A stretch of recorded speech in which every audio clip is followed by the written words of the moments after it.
Alright, so I just wanted to show you guys um, a quick little tip on how to install these like aftermarket fenders.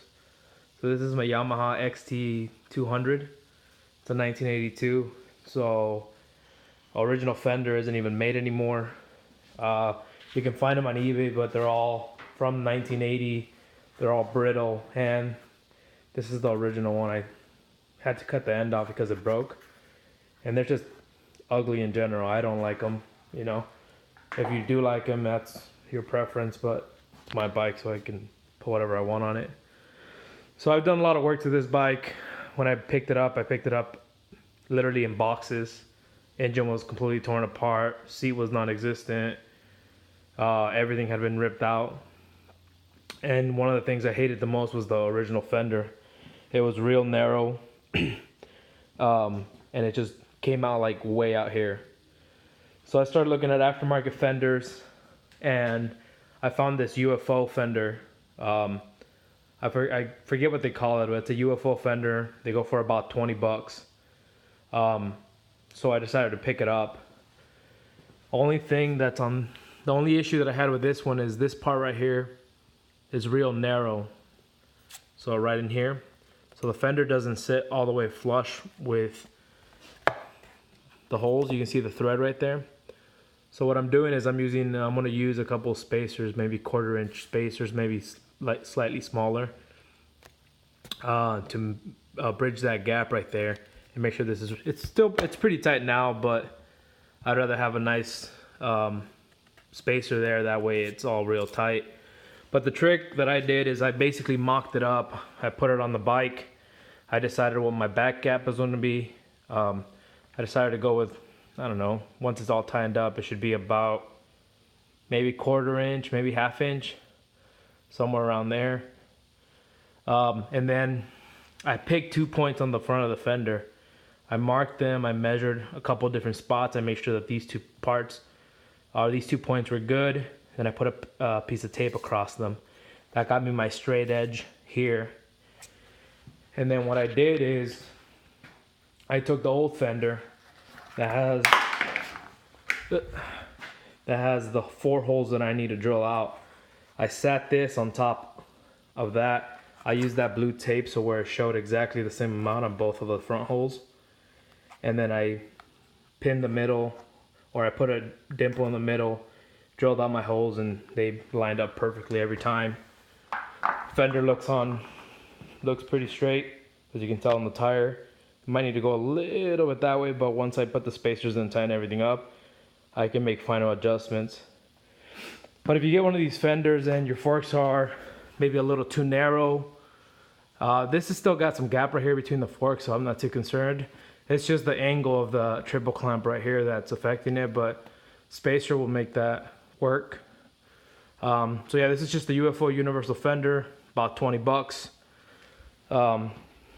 I think it looks pretty good on the bike, and you definitely need it.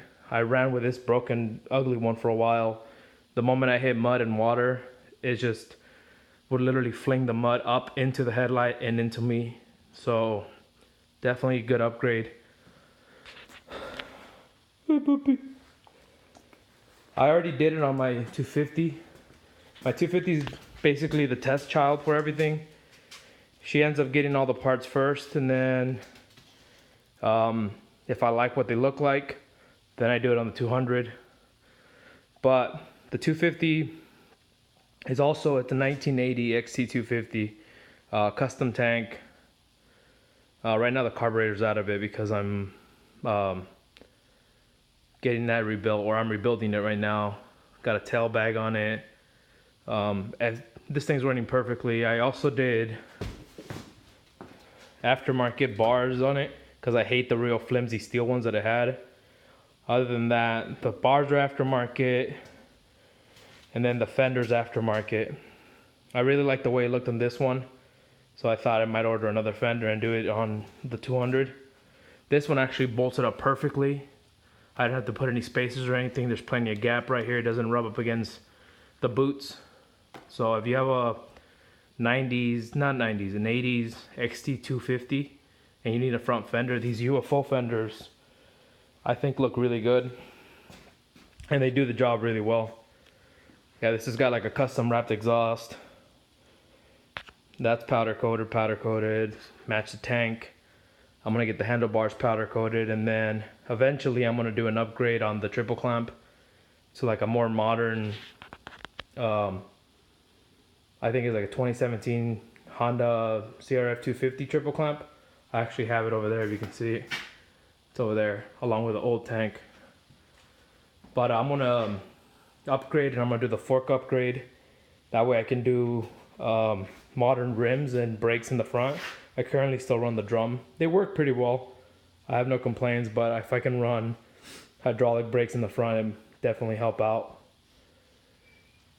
But yeah, so if you're gonna put one of these fenders on, the easiest way is pick a point, mock it up, draw a straight line across the fender, and then use the old fender to line it up. If you don't have an old fender, then I would say drill, and then from there